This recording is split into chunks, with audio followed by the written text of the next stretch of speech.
Hey everyone, this is Prakash Thakur and welcome to Intelligent Academy. So guys, अभी हम लोग innovation and entrepreneurship की sessions चला रहे।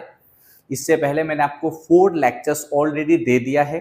सभी लेक्चर में हमने थियरी पढ़ा और उसके बाद मैंने आपको ऑब्जेक्टिव क्वेश्चंस भी करवाए थे उसके ऊपर बेस्ड। और सारे के सारे ऑब्जेक्टिव क्वेश्चंस प्लस थियरी बहुत ही इंपॉर्टेंट है और वो बिल्कुल जो सीमेट के एग्जाम है उसके सिलेबस के हिसाब से बटा हुआ है। तो आई होप कि आप ये लेक्चर भी पूरा कंप्लीट देखना है आपको। अगर आप आधा देखोगे या फिर थोड़ा सा पार्ट देख के छोड़ोगे तो आपको कहीं ना कहीं क्वेरी रहेगा एग्जाम में। तो मेरा रिक्वेस्ट है कि पूरे सेशंस को प्रॉपरली स्टडी कीजिए और नोट्स वगैरह भी बनाइए। जो बच्चे मेरे साथ पेड ऐप में पढ़ रहे हैं, इंटेलिजेंट एकेडमी ऐप में, उन्हें तो इसके पीपीटी पीडीएफ सारे चीजें अवेलेबल होगा, बट जो लोग सिर्फ यूट्यूब पे पढ़ रहे हो उन्हें ये चीजें नहीं मिल रहा है। तो आप नोट्स बना लीजिए या तो आप मेरे साथ पेड बैच में ज्वाइन भी कर सकते हो। इनोवेशन एंटरप्रेन्योरशिप के साथ साथ वहां पे मैथ्स, रीजनिंग, इंग्लिश, जीके यानी कि ईच एंड एवरीथिंग पूरे सिलेबस कवर होगा। बहुत सारे मॉक टेस्ट आपको मिलेंगे और बहुत सारे ई बुक्स भी मिलेगा, मतलब ऑलमोस्ट सभी सब्जेक्ट के बुक्स वगैरह भी आपको वहां पे मिलेंगे। तो चलिए हम लोग आज का सेशन शुरू कर लेते हैं गाइस। देखो, आज जो टॉपिक हम लोग स्टार्ट कर रहे हैं उसमें सबसे पहला है एडवांटेज ऑफ एंटरप्रेन्योरशिप। जो एंटरप्रेन्योरशिप या जो भी बिजनेस हम लोग करते हैं ना, इसके एडवांटेज क्या क्या है, ये चीजें हम लोग आज समझेंगे। अब देखो, इसके जब सारे एडवांटेज पढ़ोगे ना तो उसके ऊपर से एक क्वेश्चन बनने के पॉसिबिलिटीज होते हैं। और आप जानते हो कि 1 क्वेश्चन सीमेट में 4 मार्क्स के इक्वल होता है, तो वो बहुत इंपॉर्टेंट होता है। ऐसा नहीं कि ये 1 मार्क्स के लिए हम पढ़ रहे हैं, 4 मार्क्स के लिए पढ़ रहे हैं, हो सकता है 2 भी क्वेश्चन आए। तो इसलिए प्लीज थोड़ा ध्यान देके पढ़ाई करना। देखो, पहला जो एडवांटेज क्या होता है, एक्साइटमेंट। एंटरप्रेन्योरशिप की पहला जो एडवांटेज है एक्साइटमेंट है। अब ये एक्साइटमेंट नाम सुन के ना बहुत सारे लोगों का एक्साइटमेंट कम हो जाता है। ये क्या बोल रहे हो सर, एक्साइटमेंट क्या हुआ इसमें, एडवांटेज में क्या हुआ, एक्साइटमेंट है भाई। ये उनसे पूछो जो बिजनेस करते हैं। भाई, जो लोग बिजनेस करते हैं ना उनके अंदर एक अलग सा एक्साइटमेंट होता है। पुष्पा भाव को देखा है ना आपने, या सुना होगा, या पिक्चर देखी होगी ना, तो पुष्पा भाव का जो एटीट्यूड है ना, ऐसा एक्साइटमेंट होता है उनमें एक अलग। बिजनेस करने वालों में क्या होगा एक्साइटमेंट, एक तो देखो सबसे पहली चीज की, अगर कोई एंटरप्रेन्योरशिप या कोई एंटरप्रेन्योर है तो वो इनोवेशंस करता है, नई नई चीजें बनाता है, तो ऑब्वियसली आपको एक्साइट करेगा। अगर आपने कोई इनोवेशन किया, अगर आपने कोई चीजें बनाई ना, तो ऑब्वियसली आपको प्राउड फील होगा, एक एक्साइटमेंट देने वाला है वो आपको। या फिर अगर आपने, जरूरी नहीं कि हर चीज इनोवेशन ही करे, आपने कोई प्रोसेस में बनाया या कुछ भी नया किया ना बिजनेस में, तो एक्साइटमेंट फील कराता है। वो एक बिजनेसमैन जो बिजनेस करते हैं उन्हें अच्छे से पता होता है। देखो, यहाँ पे भी ऑल चीजें मेंशन्ड है। जो entrepreneurs always try to do something new in business and that's make him excited every time. तो ऑब्वियसली हर बार अगर आप एक एंटरप्रेन्योर हो तो कुछ ना कुछ नया करने की कोशिश करोगे बिजनेस के लिए और लोगों के लिए, अपने कस्टमर्स के लिए, और जो आपको हमेशा एक्साइट करता रहेगा। तो ये एक एडवांटेज है। अब आगे ये भी है, देखो, risk and rewards both are high in entrepreneurship which make an entrepreneur excited. तो ऑब्वियसली देखो, बिजनेस में रिस्क और रिवॉर्ड दोनों है भाई। बहुत बड़ा लॉस भी हो सकता है, बहुत प्रॉब्लम्स भी आ सकते हैं, और आप कुछ पैसे लगा के एक शायद करोड़ों की बड़ी कंपनी भी बना सकते हो। तो जितना रिस्क है उतना रिवॉर्ड भी है। तो ये दोनों चीज मिलकर ना एक्साइटमेंट बनाता है। जहां पे कुछ खोने और पाने के लिए बहुत कुछ हो ना, तो काम करने में मजा आता है। अगर आपको पता हो कि आप डेली वही करने वालों, नौकरी करने, जॉब करने जाओगे, वही 8 घंटे काम करोगे, वही सैलरी उठाओगे, तो क्या एक्साइटमेंट आएगा। लेकिन अगर आपको पता है काम अच्छे से नहीं किया तो बहुत लॉस हो सकता है, और अगर बहुत अच्छे से काम कर दिया तो शायद आप एक पुअर फैमिली से बिलोंग्स करने वाले हो और एक करोड़पति अरबपति लोग बन जाओगे। तो एक्साइटमेंट तो होता ही है। तो ये एक एडवांटेज है एंटरप्रेन्योरशिप का। अब देखो एग्जांपल क्या है, स्टीव जॉब का नाम सुना होगा आप लोगों ने, एप्पल के जो फाउंडर है भाई। इन्होंने इतनी सक्सेसफुल जो है ना एप्पल बनाया, उसके बाद भी बाद में क्या किया उन्होंने, एप्पल से हटके एक अलग से पिक्सर करके बनाया इन्होंने कंपनी, और इसे भी सक्सेसफुल बना दिया। तो कहने का मतलब, एक इतना बड़ा ब्रांडेड, एक वैल्यूबल कंपनी बनाने के बाद भी इनके अंदर की एक्साइटमेंट कम नहीं हुई। कुछ नया करने का जो एक्साइटमेंट है ना, वो हमेशा एक एंटरप्रेन्योर में रहता है। तो ये एक एडवांटेज है एंटरप्रेन्योरशिप की। तो आई होप कि ये पॉइंट आपको क्लियर हो गया होगा, एंड आई रिक्वेस्ट कि आप इसे नोट डाउन जरूर कर लीजिए, फिर मैं आगे की चीजें एक्सप्लेन करता हूं। जल्दी से आप लोग नोट डाउन कर लीजिए।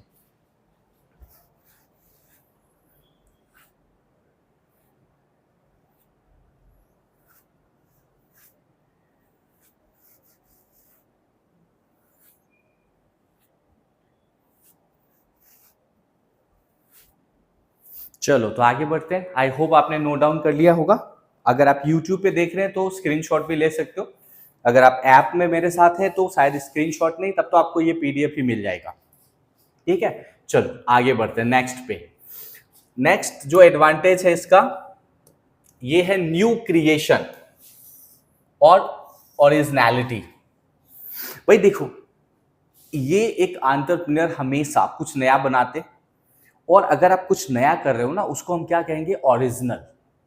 कुछ ऐसी चीजें जो आपने बनाया ना, वो एक अलग फील कराएगा आपको, यानी कि वो एक ओरिजिनल प्रोडक्ट है। अब जैसे देखो यहाँ एग्जांपल है नेटफ्लिक्स। भाई पहले जमाने में लोग सीडी डीवीडी प्लेयर होता था और उसमें पिक्चरें देखते थे। नेटफ्लिक्स ने क्या किया, एक प्लेटफॉर्म ही बना दिया, बोला यार छोड़ो सीडी डीवीडी, सीधा आ जाओ मेरे साथ, यहाँ सारे मूवी एक ही बार में देखो। ठीक है, तो पूरा ओरिजिनलिटी किया उन्होंने, कुछ नया कॉन्सेप्ट दिया। बराबर देखो अमेजोन, हम लोग कहाँ कहाँ शॉपिंग करने जाते थे दूर, अगर कोई बहुत ऐसी यूनिक चीजें प्रोडक्ट खरीदनी हो तो बहुत दूर जाना पड़ता था मार्केट में, वो इसने घर पे पहुंचा दिया। अमेजोन पे जाओ, ऑर्डर करो, घर। तो इन सब ने ओरिजिनलिटी किया है। आजकल सोलर वाला जो चल रहा है प्रोजेक्ट्स, हमने कभी सोचा नहीं था कि सोलर से भी चीजें चलेंगी। अब देखो सोलर वाले क्या कुछ नहीं आ रहा। ठीक है, तो सोलर का जो प्रोडक्ट है ये भी अपने आप में ओरिजिनलिटी या फिर यूनिक प्रोडक्ट आप बोल सकते हो। तो ये सभी एग्जांपल है कि अगर एडवांटेज ऑफ एंटरप्रेन्योरशिप देखोगे तो हम कई नई चीजें बनाते हैं या फिर ओरिजिनलिटी यहाँ पे फील होता है। तो आई होप ये आपको क्लियर हो गया होगा। चलो इसे भी नोट डाउन कर लो, फिर हम लोग आगे बढ़ेंगे। इसे भी नोट डाउन कर लो, फिर आगे बढ़ते हैं।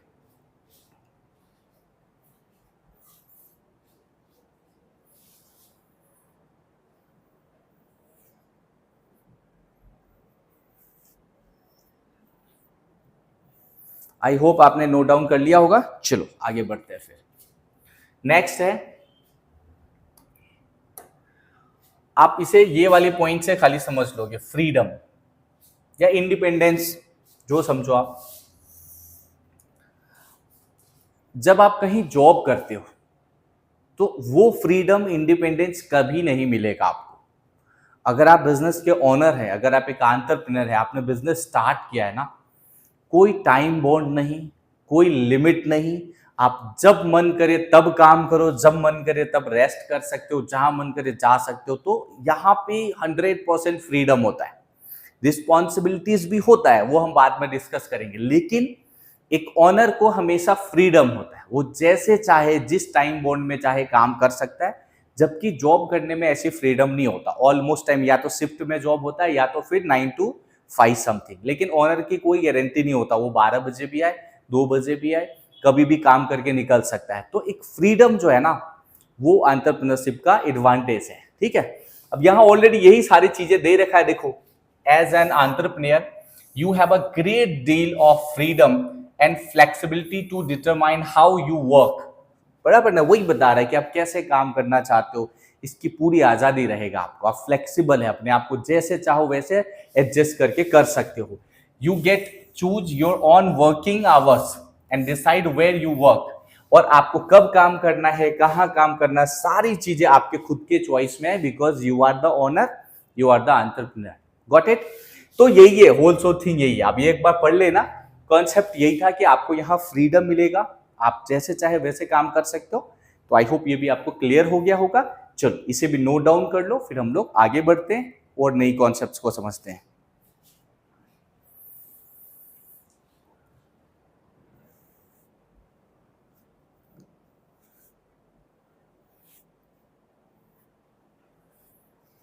ओके, तो चलो अब आगे बढ़ते हैं। आई होप आपने नोट डाउन कर लिया होगा या स्क्रीनशॉट ले लिया होगा। नेक्स्ट है रैशनल सैलरी और earn a lot of money. देखो, एक एंटरप्रेन्योर या एक बिजनेस ऑनर के पास ये एडवांटेज होता है, अगर उसका बिजनेस बढ़िया चला तो इनकम की कोई लिमिट नहीं होता, वो बहुत ज़्यादा अर्निंग कर सकता है। लेकिन एक जॉब करने वाले के पास ऐसा नहीं होता। कंपनी कितना भी ग्रो हो, अगर किसी की 25,000, 30,000 या 50,000 सैलरी है तो वो एक साल तो उसे 50,000 ही मिलेगा। लेकिन बिजनेस में अगर आपका एक साल बहुत चल गया ना, तो बहुत ज़्यादा प्रॉफिट हो सकता है। तो अर्निंग की भी कोई लिमिट नहीं होता, ये भी एडवांटेज है। यहाँ पे आप जॉब करोगे तो लिमिटेड अर्निंग होगा, पर यहाँ पे कोई लिमिट नहीं रहेगा। तो यहाँ पे भी यही सारे पॉइंट्स दे रखे हैं, आप इसे स्टडी करोगे तो यही सारी चीजें क्लियर होगा। तो ये भी एक एडवांटेज है, earning a lot of money. ठीक है, चलो नेक्स्ट पॉइंट पे चलते हैं। आप नोट डाउन कर लो या स्क्रीनशॉट ले लो इसका, ठीक है, मैं साइड रहता हूं इसीलिए ताकि आपको सारी चीजें दिख सके। नेक्स्ट है पैशन। देखो भाई, एंटरप्रेन्योर में ये पॉइंट तो रहता ही है, हर कोई बिजनेस नहीं करता इस दुनिया में, कम लोग बिजनेस करते हैं, ज्यादा लोग जॉब करते हैं या इस पे बिलीव करते हैं। तो एक पैशनेट पर्सन ये बिजनेस करे जिसके अंदर एक पैशन हो कि हाँ मुझे ये एक पर्टिकुलर गोल को अचीव करना है, उसके अंदर एक डेडिकेशन होता है काम करने का, तो पैशन होना बहुत ज्यादा जरूरी है।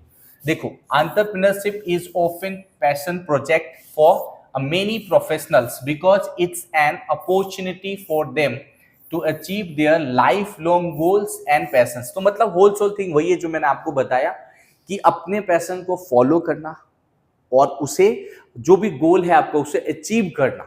तो ऑब्वियसली ये एक एडवांटेज है, एक एंटरप्रेन्योर कर सकता है, हर कोई नहीं। आप जॉब करके अपने सारे पैशंस को फॉलो नहीं कर पाओगे, उसे अचीव नहीं कर पाओगे, गोल को अचीव नहीं कर पाओगे, क्योंकि आपके पास एक पर्टिकुलर टाइम में सेम काम करना है आपको। तो बिजनेस करोगे तो ही ये सब प्रोसेस हो सकता है। तो इसलिए ये भी एक एडवांटेज है कि पैशन होना चाहिए एक एंटरप्रेन्योर में, और होता ही है ऑब्वियसली, ये उसके एडवांटेज है तो ऑब्वियसली।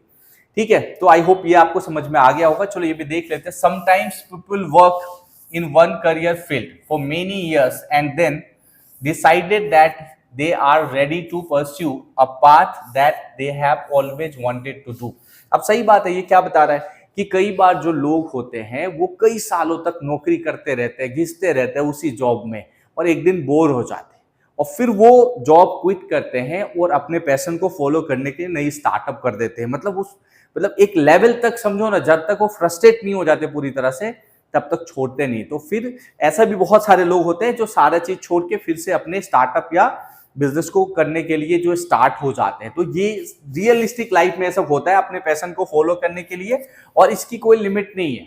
स्टार्टअप आप कभी भी कर सकते हो जब आप पूरी तरह से तैयार हो कि हाँ मुझे स्टार्टअप करनी है। मेन चीज है आपके अंदर डेडिकेशन होना चाहिए, हाँ पैशन होना चाहिए कि मेरे को एक पर्टिकुलर काम है जो करना है ना, तो चाहे कुछ भी हो जाए फिर उसे करो। और जब आपके अंदर पैशन नहीं होता ना, आप खाली पैसों के लिए काम करते हैं, तो वो फील कभी नहीं आएगा आपको, क्योंकि फिर वो आप ऐसे ही चलता है, क्या मैं काम करूंगा पैसे मिलेंगे इस तरह से। लेकिन जब आप पैशन के लिए काम करते हैं ना, तो पैसा दुनियादारी सब भूल जाते हैं और फिर सक्सेसफुल काम होता है।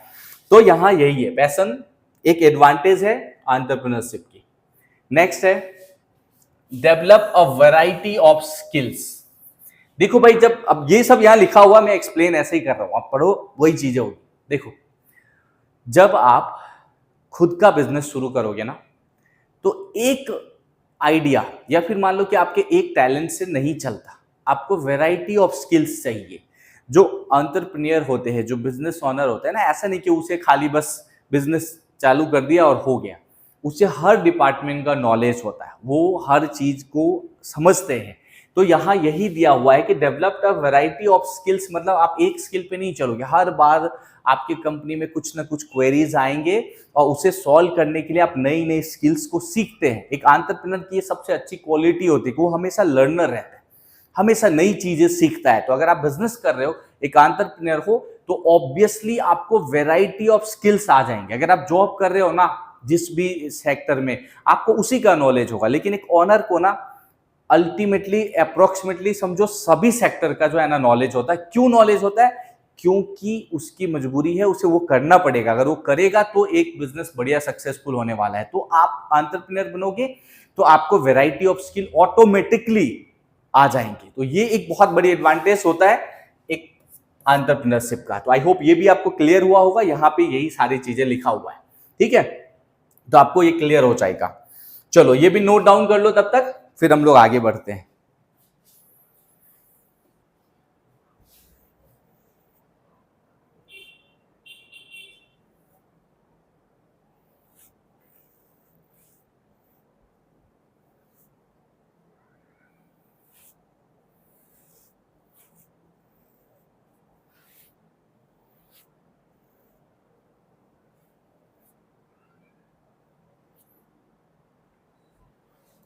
चलो आई होप आपको क्लियर हुआ होगा।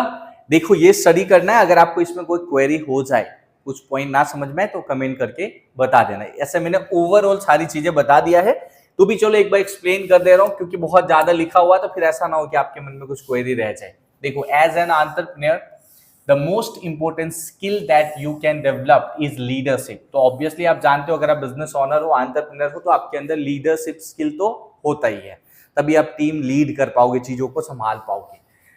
As you manage various business operations and employee, you can expect to become a more adept at leading others ethically and taking liability for the growth of the business। तो obviously जब आप बहुत सारे employ के साथ काम करते हो तो आपको क्या आ जाता है, उन्हें चीजों को संभालने आ जाता है, बराबर।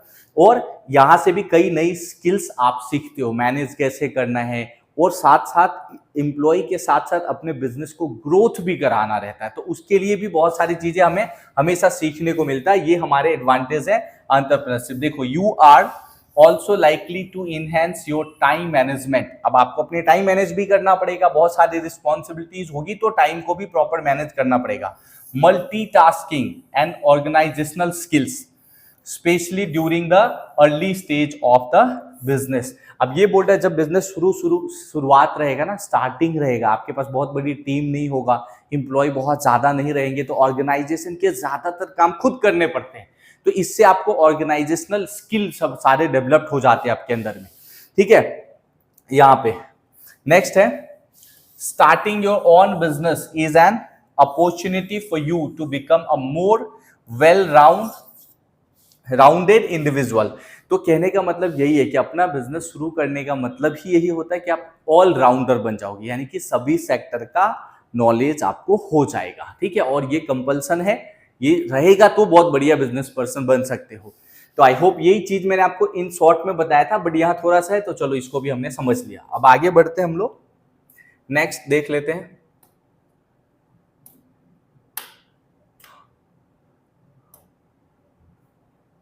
हाँ, नेक्स्ट है, अब यहां से डिसएडवांटेज शुरू हो जाते हैं। एडवांटेज तो आपने देख लिया, अब क्या स्टार्ट हो रहा है यहां से, डिसएडवांटेज ऑफ एंटरप्रेन्योरशिप। देखो, पहला है financial risk. It's common for entrepreneur to invest a substantial amount of their own money into the business so the company can operate and grow adequately. There are many factors that can affect the development of venture, such as an unprofitable market or sudden loss of operational funds। तो ये क्या बोल रहा है, देखो हम सब जानते हैं कि जब आप बिजनेस करते हो, तो मैंने स्टार्टिंग में बोला रिस्क और रिवार्ड दोनों है। रिस्क भी होता है, बहुत अच्छा भी कर सकते हो। तो यहाँ हम लोग बात करें डिसएडवांटेज, तो यहाँ पे रिस्क फैक्टर की ज्यादा डिसीजन पे बात करेंगे। देखो, आप अपनी जो सेविंग वाला अमाउंट होता है, जो आपने पूरी लाइफ में बहुत स्ट्रगल मेहनत करके सेव किया, वो पैसे लगाओगे आप बिजनेस में। कई बार चीजें बदल जाता है, कुछ सडन चेंजेस आ जाते हैं मार्केट में। जैसे आपने सुना होगा कि कोविड आ गया, तो उस टाइम पे एजुकेशनल इंस्टीट्यूट जो थे, जो ऑफलाइन बेस्ड काम कर रहे थे, उनके लिए बहुत बुरा टाइम था एक तरह से। वो उन्हें अपने आप को ऑनलाइन में कन्वर्ट करना था, जो सब नहीं कर पाए। कुछ लोग कर पाए, जो कर पाए वो तो बहुत ग्रो भी कर पाए, लेकिन जो नहीं कर पाए उन्हें बहुत लॉसेस हो गए थे उस टाइम। तो मार्केट में सडनली क्या हो जाए कोई नहीं जानता, तो इस सिचुएशन में आपको लॉस भी हो सकता है। तो फाइनेंशियल रिस्क तो बिजनेस में हमेशा रहता ही, हमेशा फाइनेंशियल रिस्क बना रहता है बिजनेस में। तो ऑब्वियसली ये एक बहुत बड़ा डिसएडवांटेज है बिजनेस करने का या फिर एंटरप्रेन्योरशिप का। Okay, so managing your own money effectively is crucial during the early stage. अब स्टार्टिंग के स्टेज में सारी चीजें मैनेज करना बहुत क्रूशियल होता है, क्योंकि स्टार्ट में प्रॉफिट कम आते हैं या ना के बराबर होते हैं। कई बार हमें ब्रेक इवन पे पहुंचने में भी काफी टाइम लग जाता है, तो वहां पे लॉसेस होते हैं, रिस्क होता है एक फाइनेंशियल। तो आई होप ये आपको क्लियर हो गया होगा कि बिजनेस में अगर आप पैसे लगा रहे हैं, बिजनेस शुरू कर रहे हैं, तो वहां लॉस होने की पॉसिबिलिटी भी होता है, रिस्क होता है फाइनेंशियल। आई होप आपको क्लियर हो गया होगा। चलो अगर इतनी बातें आपको अच्छे से समझ में आ गया है तो एक कमेंट करके मुझे जरूर बता दीजिए कि यहाँ तक सारी चीजें क्लियर है। अगर आपको इतनी बातें समझ में आ गया तो एक कमेंट करके बताइए कि सारी चीजें क्लियर है सर। ठीक है, चलो अब आगे बढ़ेंगे। नेक्स्ट है लेस बेनिफिट और सैलरी। अब ये भी पॉइंट इंपॉर्टेंट है। देखो, in a business there is a no fixed salary और benefits to entrepreneurs in early stage of business many times entrepreneurs get lost। सच्चाई है ये, जब आप बिजनेस शुरू करते हैं तो अर्ली स्टेज में प्रॉफिट नहीं होता है और लॉस भी हो जाता है। इनफैक्ट जो आप कहीं नौकरी कर रहे हो तो कुछ तो पर्टिकुलर सैलरी आपको मिलेगा, लेकिन बिजनेस में क्या होता है कि इनिशियल स्टेज पे आपको कोई सैलरी नहीं मिलेगा, इनफैक्ट खुद की सेविंग भी जाता है, तो ये एक लॉस होता है यहाँ पे। तो क्या बोलते हैं, लेस बेनिफिट्स और सैलरी। सैलरी तो मिलने की ही नहीं, इनफैक्ट लॉस भी हो जाता है अर्ली स्टेज जब हम बिजनेस शुरू करते हैं, तो ये डिसएडवांटेज है। आई होप आपको क्लियर हुआ होगा। ठीक है, अगला है वर्क शेड्यूल। देखो, एक एंटरप्रेन्योर का वर्क शेड्यूल का भी बहुत बड़ा इश्यू रहता है। जैसे पहले समझ लो, अगर आप एक जॉब कर रहे हैं तो आपको एक फिक्स टाइम में जॉब करना है, 9 to 5 या कोई एक शिफ्ट में 8 आवर जॉब करोगे। लेकिन जो एंटरप्रेन्योर होते हैं ना, जो बिजनेस के ऑनर होते हैं, उसका कोई टाइम शेड्यूल नहीं होता। अगर कस्टमर आते हैं, अगर मान लो कुछ ऐसा हमारे कंपनी में, आपके कंपनी में क्वेरी रहता है, तो रात को 10 बजे 11 बजे 12 बजे भी जागेंगे और काम करेंगे। लेकिन जब हम जॉब करते हैं ना, तो हमारा एक फिक्स शेड्यूल होता है, ऑलमोस्ट हम उसी शेड्यूल में काम करते हैं। तो यहाँ पे काम का कोई शेड्यूल होता ही नहीं। एक एंटरप्रेन्योर के लिए कोई काम का शेड्यूल नहीं है, उसे कभी भी काम करना पड़ सकता है। वो ऐसा नहीं बोल सकता कि मेरा 9 to 5 का शिफ्ट खत्म तो अब मैं घर जा रहा हूं। कोई टाइम नहीं है, अगर जरूरत है तो उसे काम करना पड़ेगा। तो कहीं ना कहीं वर्क शेड्यूल का भी इश्यूज रहता है। आई होप आपको क्लियर हो गया होगा। चलो नेक्स्ट पे आते हैं, एडमिनिस्ट्रेशन। जो एडमिनिस्ट्रेशन होता है, यहां पे भी क्वेरी होता है। देखो, all the decision of the business must be made on his her own. There is no one ranked higher on the chain of command in such a business, and the fear of wrong decision can have its own effect। तो कहने का मतलब ये है कि जो business honour है, उन्हें सारे जो बड़े और फाइनल डिसीजन है ना, वो भी खुद ही लेना होता, उसके ऊपर कोई नहीं होता जिससे वो पूछ सके कि ये काम कैसे करे, ये सही है भी या नहीं। उसे खुद सेल्फ डिसीजन लेना है और कई बार यहाँ पे मिस्टेक होने के चांसेस भी होते हैं। तो सारे डिसीजन क्या करना पड़ता है, एडमिनिस्ट्रेशन के खुद लेना है, क्योंकि वही एंटरप्रेन्योर है, वही बिजनेस ऑनर है, तो ऑब्वियसली सारी रिस्पॉन्सिबिलिटी कहीं ना कहीं उसकी हो जाती है। तो ये भी एक डिसएडवांटेज है। चलो नेक्स्ट देख लेते हैं। अगला है इनकॉम्पिटेंट स्टाफ। अब ये भी इंपॉर्टेंट पॉइंट है। देखो, most of the time the entrepreneur will find themselves working with an employee who don't know the ropes as well they do due to lack of experience। तो ये भी सही है, जब आप एक बिजनेस ऑनर की तरह काम करते हो तो ये सच्चाई है कि 90% टाइम ऐसा होता ही है कि आपको जैसा परफेक्ट टीम या स्टाफ मेंबर की जरूरत है वैसा मिलता नहीं, तो फिर उसे झेलना रहता है आपको। आप उसे ट्रेनिंग दोगे, उसे सिखाओगे भी, आप सारी चीजें भी करोगे, और कहीं ना कहीं वहां पे एक क्वेरी रहता है। तो ये इशू है। अब कई बार तो ऐसा है कि मान लो आप हर एक चीज कर रहे हो, आप नए बंदे को लाओगे, आप उसे सैलरी दो, सारा चीज दो और ट्रेनिंग भी दो, और वो काम भी नहीं कर पाते ऑलमोस्ट। तो ये एक बड़ा प्रॉब्लम हमेशा एक एंटरप्रेन्योर के साथ बना रहता है। तो ये भी चीजें है इसके डिसएडवांटेज में। नेक्स्ट, अब एडवांटेज और डिसएडवांटेज वाला पार्ट जो है हमारा ऑलरेडी कवर हो चुका है। अब हम लोग नई चीजें सीखेंगे। तो अगला जो पॉइंट है हमारा, वो है प्रोसेस ऑफ एंटरप्रेन्योरशिप। ये बहुत इंपॉर्टेंट है, अगेन बता रहा हूं, this is very very important. इसके ऊपर क्वेश्चंस बार बार रिपीट हुए हैं, इसलिए इन सभी प्रोसेस को अच्छे से समझना है। क्या है अगला, प्रोसेस ऑफ एंटरप्रेन्योरशिप, या बिजनेस जो शुरुआत करते हैं, बिजनेस जो स्टार्ट करते हैं ना भाई हम, उसके क्या क्या प्रोसेस होते हैं, एक एक स्टेप जो है ना हमें यहाँ पे सीखना है। वो सारे स्टेप ये 8 स्टेप जेन्युइनली हर बिजनेस में आते हैं और ये हमें पता होना चाहिए। तो अब हम सीखेंगे प्रोसेस ऑफ एंटरप्रेन्योरशिप। अब देखो क्वेश्चन में क्या होता है, ये सभी स्टेप को सीक्वेंस में दे देते हैं। अब एक और बात समझ लो, जो क्वेश्चन आते हैं ना, जरूरी नहीं कि ये 1 से 8 दे, वो 5 स्टेज दे देते हैं। और वो कहां से शुरू कर देंगे, मान लो यहां से लेके यहां तक दे देंगे, हो सकता है वो यहां से लेके यहां तक दे दे, हो सकता है यहां से लेके यहां तक कर दे। तो कोई भी 4-5 स्टेज आपको दे देगा और बोलेगा इसको सीक्वेंस में दो।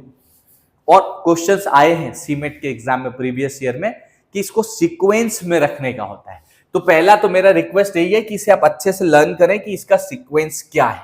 हालांकि मैं स्टोरी बेस्ड भी बताऊंगा कि क्यों सीक्वेंस है ऐसा, बट ये प्लीज लर्न कर लीजिए क्योंकि क्वेश्चन सीक्वेंस के ऊपर आ जाते हैं, फिर वहां पे जाके क्वेरी ना हो आपके साथ। चलो अब मैं एक एक करके फर्स्ट से शुरू करूंगा, सारे चीजें हम लोग एक एक करके समझेंगे।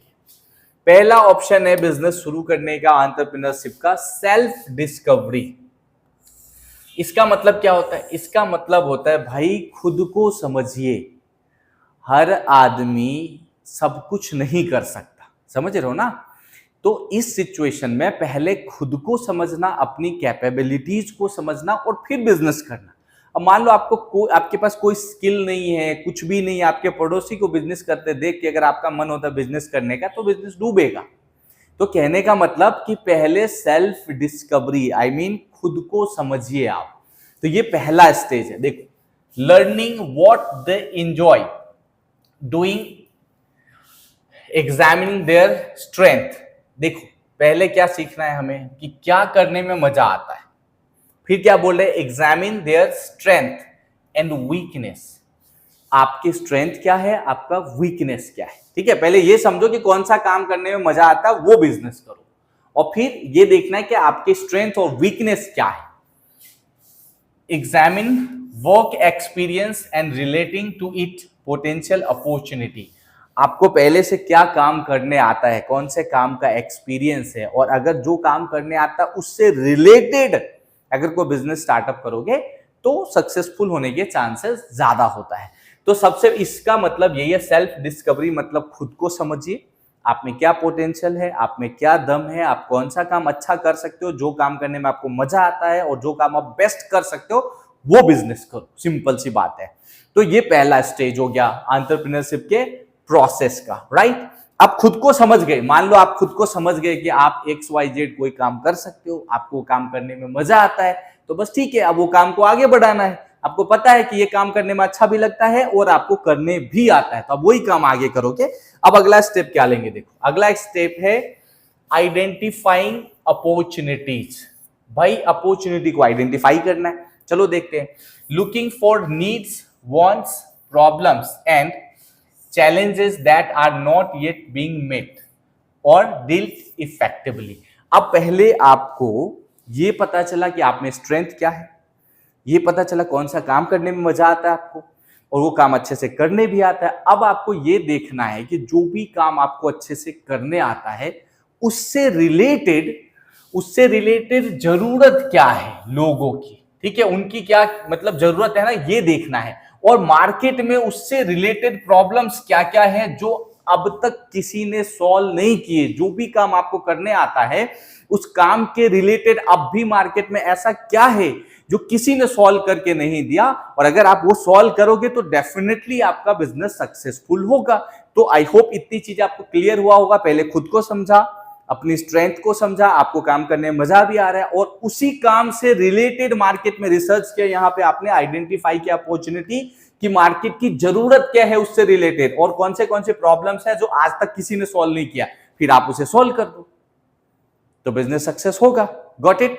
तो ये हो गया आपका सेकेंड वाला जो है प्रोसेस। पहला प्रोसेस में खुद को समझा, दूसरे प्रोसेस में मार्केट को समझा कि क्या प्रॉब्लम्स है मार्केट में, और उसको सॉल्व करने के लिए प्रोसेस करेंगे आगे। चलो नेक्स्ट थर्ड स्टेज में आते हैं। अब आगे क्या है, जनरेटिंग एंड इवेल्युएटिंग आइडिया। पहले खुद को समझे, फिर आपने मार्केट को भी देख लिया, और उसको देख के आपको पता चला कि एक पर्टिकुलर सेक्टर है जिसमें बहुत सारी प्रॉब्लम है और किसी ने सॉल्व नहीं किया। अब वहां से आपने एक अपनी आइडिया जनरेट करोगे कि उस प्रॉब्लम को आप कैसे सॉल्व करोगे। तो देखो आगे दिया है, using creativity and past experience to find new and innovative way to solve the problem और मीट द नीड्स। भाई मार्केट की जरूरत क्या है और मार्केट में जो भी प्रॉब्लम्स है आपको अपने एक्सपीरियंस, अपने एक्सपर्टीज को ध्यान रखते हुए उसका सॉल्यूशन निकालना होता है। और अगर आप सॉल्यूशन निकालोगे तो वही इसको क्या कहेंगे, आइडिया जनरेट करना, कि हाँ भाई ये बिजनेस बहुत चलेगा क्योंकि आपको काम करने आता है और उसके लिए मार्केट में डिमांड भी बहुत है। ठीक है, ये सारा रिसर्च किया आपने, तो आई होप ये जनरेटिंग आइडिया यहाँ पे आपको क्लियर हो गया होगा कि अपने एक्सपीरियंस को लेके मार्केट में जो प्रॉब्लम है उसको सॉल्व करने के रिलेटेड आइडिया जनरेट कर लेने का है।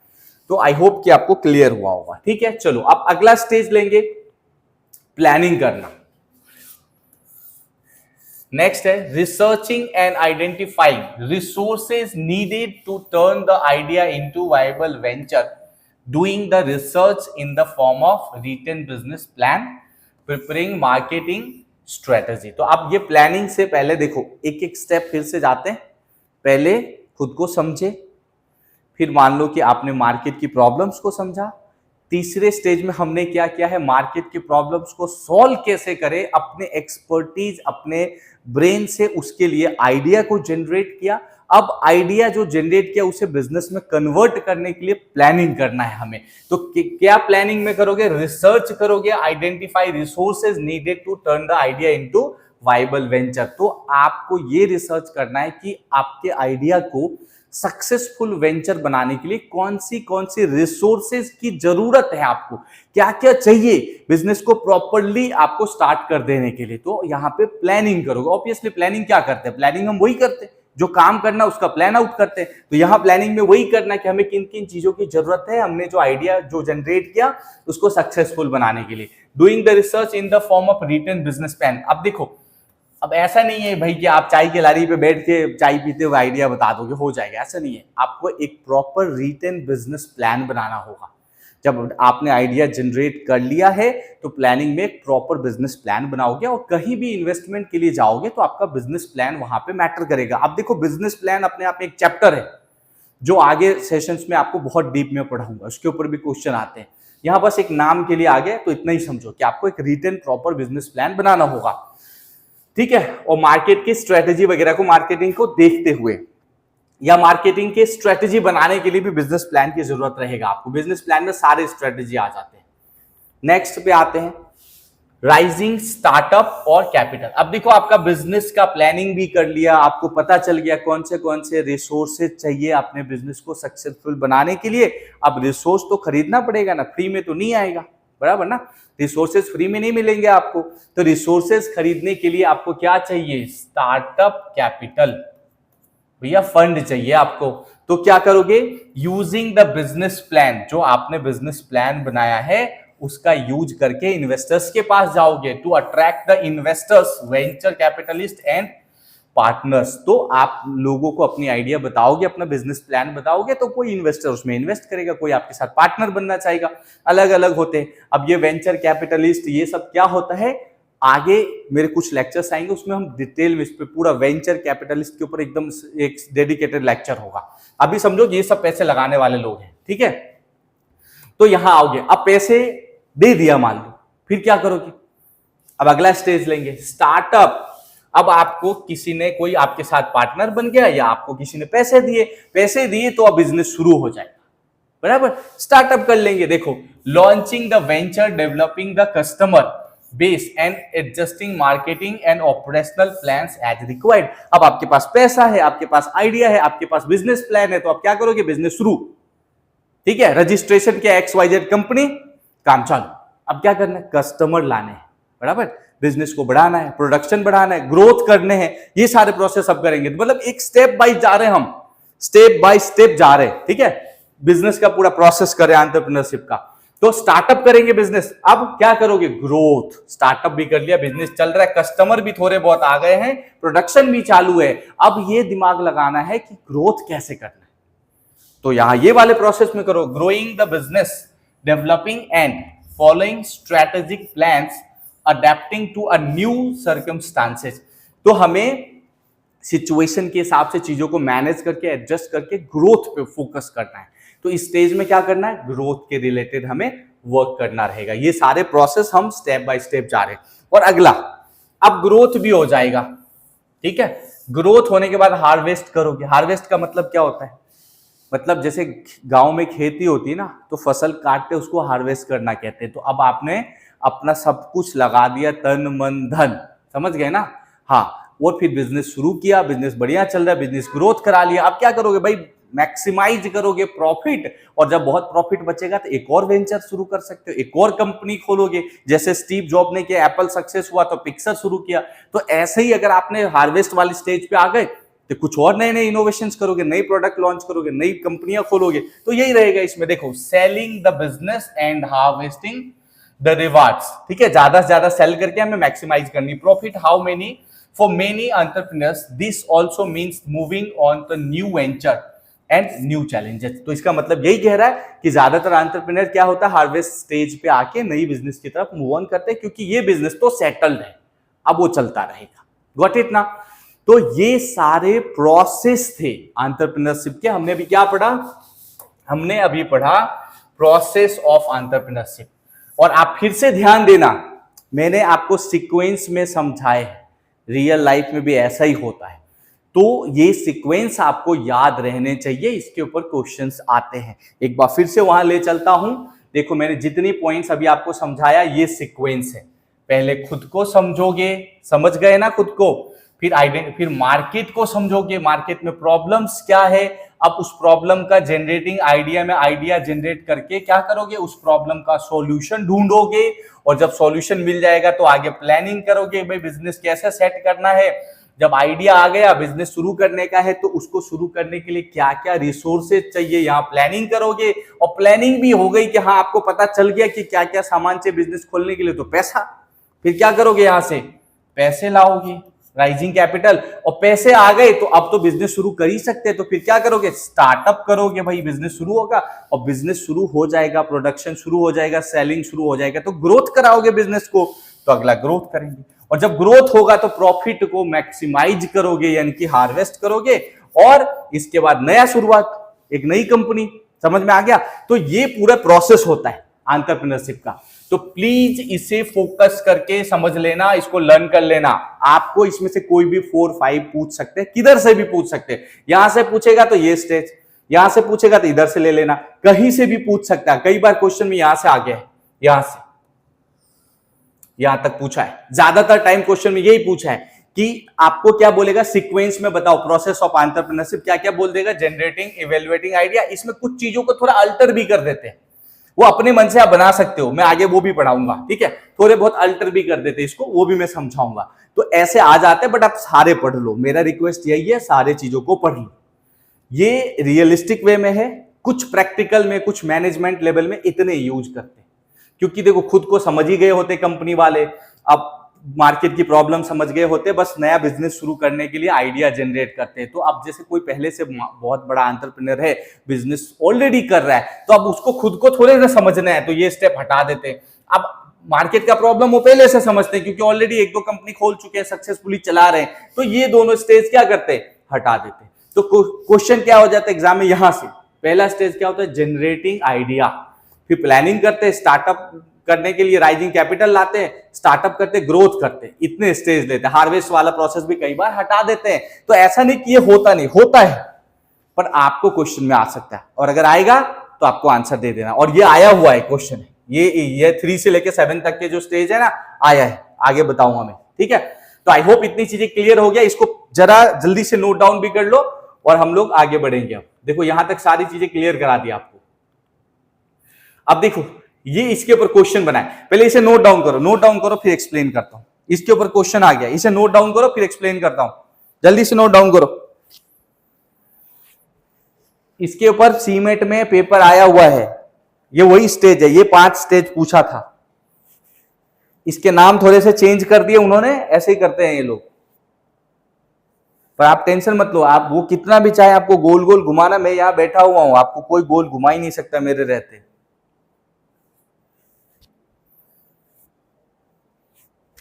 आप गोल खुद ही घूम सकते हो सिर्फ,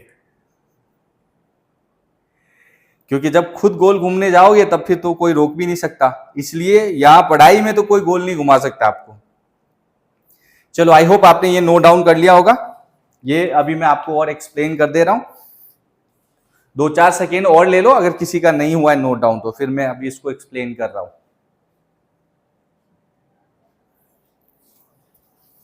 चलो देखो, अभी ये क्वेश्चन आया था, ये एग्जैक्ट यही ऑप्शंस दिए हुए थे। मैंने जितना पढ़ाया वो पढ़े होगे, तो यहां से थोड़ा आइडिया तो आप लगा ही लोगे। देखो ये क्वेश्चन दिया था कि 5 स्टेज को सीक्वेंस में बनाओ। ये मैंने सीधा आंसर लिख दिया कि पहला स्टेप, जैसे अभी मैंने आपको समझाया, खुद को समझना, मार्केट को समझना।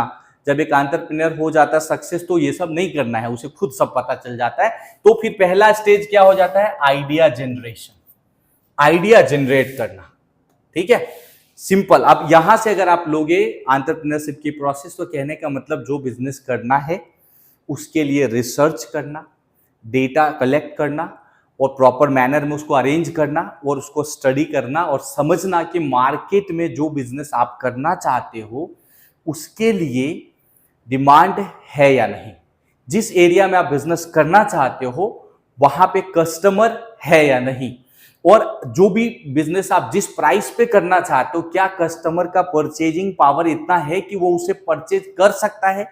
तो कहीं ना कहीं प्रॉपर रिसर्च करना। अगर हम इस रियल, देखो इसे आप रियल बिजनेस कहोगे, ठीक है। इससे पहले हमने जो पढ़ा ना, वो एक तरह से बुक की लैंग्वेज बोल सकते हो कि खुद को समझना, ये वो करना।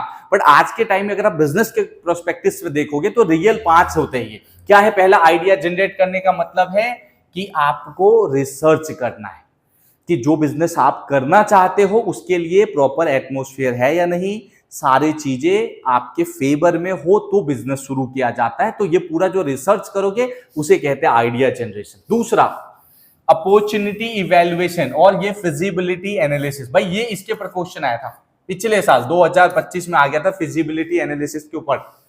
इसका मतलब क्या होता है? क्रॉस चेक करना। आपने रिसर्च की, आइडिया जनरेट किया, सारी चीजों को कहीं ना कहीं आप समझ गए, उसके बाद भी कुछ लोगों के साथ, कुछ एक्सपर्ट जो उस मामले के होंगे उनके साथ बैठो और उसको क्या करना है? क्रॉस चेक करना। फिजिबिलिटी स्टडी का मतलब यही होता है, एनालिसिस का मतलब कि क्रॉस चेक करना, जो भी आपने डिसीजन लिए क्या वो सही है। अब आप खुद ही सारे काम करोगे तो आपको कई बार लगेगा हाँ सही है, लेकिन उस जो भी बिजनेस करना चाहते हो उसके जो एक्सपर्ट है, जो पहले से उससे रिलेटेड वर्क कर चुके हैं, ऐसे कुछ लोगों को लाना, बैठना। और खुद से भी कई बार क्या होता है, हमें एक बार लगता है हाँ सब कुछ अच्छा ही है, फिर शांत मन करके आराम से बैठते हैं और सोचते हैं फिर सब चीजों पे, तो लगता है नहीं इसमें तो थोड़े से मिस्टेक भी है। तो कई बार ऐसा हो जाता है। तो अपने ही जो भी रिसर्च किया उसको फिजिबिलिटी एनालिसिस मतलब फिर से क्रॉस चेक करना, ताकि ऐसा नहीं कि जो भी आपने मेहनत से पैसे जमा किए वो बिजनेस में लगा दो, बिजनेस डूब जाए।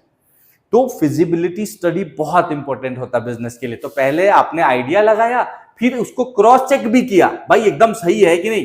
जैसे आप पढ़ाई भी करते हो ना, कभी कभी जब पेपर दे देते हो तो टीचर भी बोलते होंगे बेटा एक बार फिर से क्रॉस चेक कर लो, कुछ गलत तो नहीं लिख लिए ना। तो ये वही वाला समझो, क्रॉस चेक करना। अब जब दोनों से आप सेटिस्फाइड हो गए, आपको लगा कि मेरा बिजनेस सक्सेसफुल होगा ही, कस्टमर है ही, उनकी अर्निंग है, उनकी परचेजिंग पावर भी है, डिमांड भी है प्रोडक्ट का, और आप वैसा प्रोडक्ट बना भी सकते हो।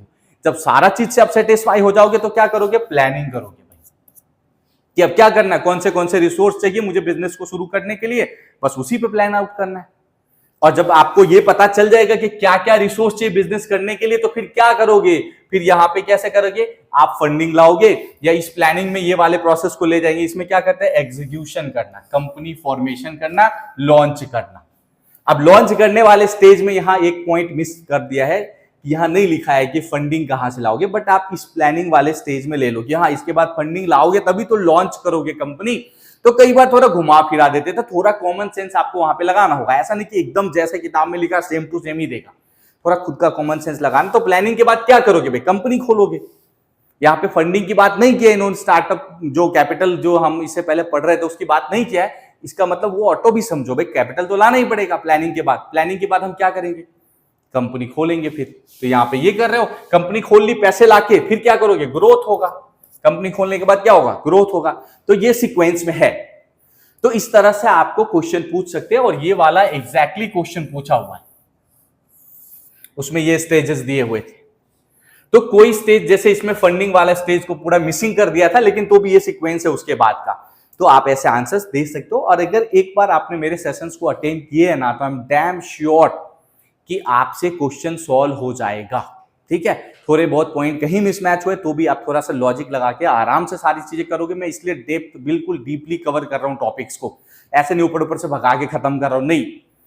तो अगेन मेरा आप सबसे रिक्वेस्ट है, अगर मेरे सेशंस आपको पसंद आ रहे, अच्छे लगते हैं, आप मेरे साथ पेड बैच में इंटेलिजेंट एकेडमी ऐप डाउनलोड कीजिए, जुड़िए। मैं श्योर करा रहा हूं अगर आप अभी से मेरे साथ जुड़ेंगे ना तो डेफिनेटली आप 99+% ला पाएंगे।